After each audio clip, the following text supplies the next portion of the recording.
কলকাতা থেকে সম্প্রচারিত আজকের সন্ধ্যার গুরুত্বপূর্ণ বিশেষ বিশেষ খবরগুলি হলো: সকলেই নাগরিক, বিজেপিকে বেঁধে ফের দাবি মুখ্যমন্ত্রীর। অন্যদিকে হুগলির সেই নাবালিকার বাড়িতে বিজেপি সাংসদ। অপরদিকে বাংলায় আরও বাড়বে তীর্থক্ষেত্র, দাবি মুখ্যমন্ত্রীর।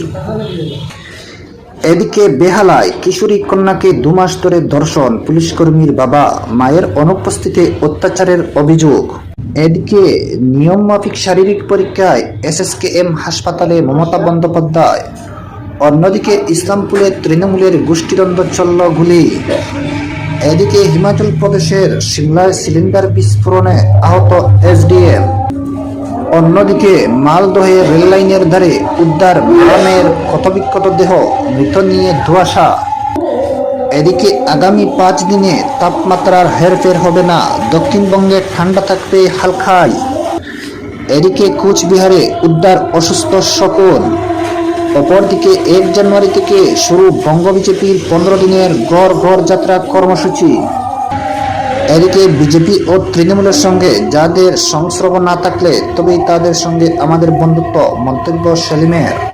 অন্যদিকে রাজ্যের নতুন মুখ্য সচিব বিপি গোপালিক, দুর্নীতি শিরোমণি ত্রিবেদীর সমালোচনায় শুভেন্দু।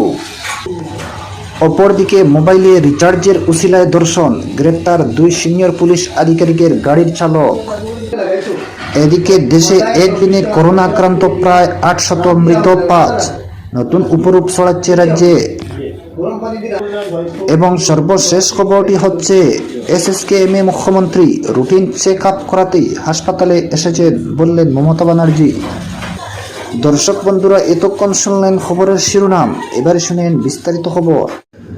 নিয়মমাফিক শারীরিক পরীক্ষায় SSKM হাসপাতালে মমতা বন্দ্যোপাধ্যায়। আজ শুক্রবার অর্থাৎ কলকাতায় SSKM হাসপাতালে এলেন মুখ্যমন্ত্রী মমতা বন্দ্যোপাধ্যায়। জানালেন নিয়মমাফিক শারীরিক পরীক্ষার জন্য এসেছেন, চিন্তার কোনো কারণ নেই। শুক্রবার দুপুর 2:45 নাগাদ আচমকাই SSKM হাসপাতালে উপস্থিত হন মমতা। উডবার্নে ওয়ার্ডে দোকান মুখে দেখেন হাসপাতাল চত্বরে ভিড় জমে গিয়েছে। তা দেখে সঙ্গে সঙ্গে মুখ্যমন্ত্রীর প্রশ্ন, কী ব্যাপার, এখানে এত ভিড় কেন? তারপরই তিনি নিজেই জানিয়ে দেন, সময় হয় না, তাই চেক আপ করাতে এসেছি, কিছু এক্স-রে ECG করার। SSKM হাসপাতালের সূত্রে খবর, কয়েকদিন ধরে মুখ্যমন্ত্রীর ডান কাঁধে একটি ছোট টিউমার হয়েছে। উডবার্ন ব্লকে একটি কেবিন প্রস্তুত রাখা হয়েছে, যদিও প্রয়োজন হয় ব্যবস্থা রয়েছে অস্ত্রোপচার এবং এক্স-রে করোনার। অন্যদিকে ইসলামপুরে তৃণমূলের গোষ্ঠীদ্বন্দ্বে চলল গুলি। উত্তর দিনাজপুরের ইসলামপুরের তৃণমূল গোষ্ঠীদ্বন্দ্বে চলল গুলি। শুক্রবার এই ঘটনায় একজন জখম হয়েছেন বলে খবর। তাকে উত্তরবঙ্গ মেডিকেল কলেজ হাসপাতালে পাঠানো হয়েছে। এলাকায় উত্তেজনা রয়েছে, মোতায়েন করা হয়েছে বিশাল পুলিশ বাহিনী। এদিন ঘটনাকে ঘিরে উত্তেজনা ছড়িয়ে পড়ে ইসলামপুরের কমলাগাঁও সুজালি গ্রাম পঞ্চায়েতের কুসকুল এলাকায়। সংঘর্ষের সময় সররাত আঘাত জখম হয়েছে মোহাম্মদ কামাল নামে এক ব্যক্তি। ঘটনায় আরও একজন জখম হয়েছেন বলে খবর। গুলিবিদ্ধ ব্যক্তিকে উদ্ধার করে উত্তরবঙ্গ মেডিকেল কলেজ ও হাসপাতালে ভর্তি করা হয়েছে। এলাকায় উত্তেজনা থাকায় মোতায়েন রয়েছে বিশাল পুলিশ বাহিনী। স্থানীয় সূত্রে জানা গেছে, এদিন সকালে মোহাম্মদ হোসেনের সঙ্গে মঈনুদ্দিনের বিবাদ বাধে। এরপর চলে গুলি। খবর পেয়ে ঘটনাস্থলে পৌঁছায় বিশাল পুলিশ বাহিনী। পুলিশ সূত্রে জানা গিয়েছে, ঘটনাস্থল থেকে একজনকে আটক করা হয়েছে, তাকে জিজ্ঞাসাবাদ করা হচ্ছে। এলাকা থেকে 3টি তাজা ও বোমা উদ্ধার হয়েছে। গোটা ঘটনাতে খতিয়ে দেখেছে পুলিশ।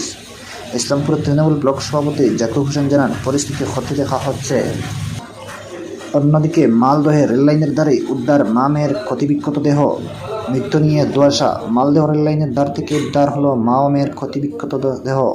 শুক্রবার সকালে মালদহ মেডিকেল কলেজ ও হাসপাতালে লাগোয়া এলাকায় রেললাইনের ধারে দেহ দুটি পড়ে থাকতে দেখেন স্থানীয় মানুষজন। মা ও মেয়ের মৃত্যুর কারণ নিয়ে ধোঁয়াশা তৈরি হয়েছে।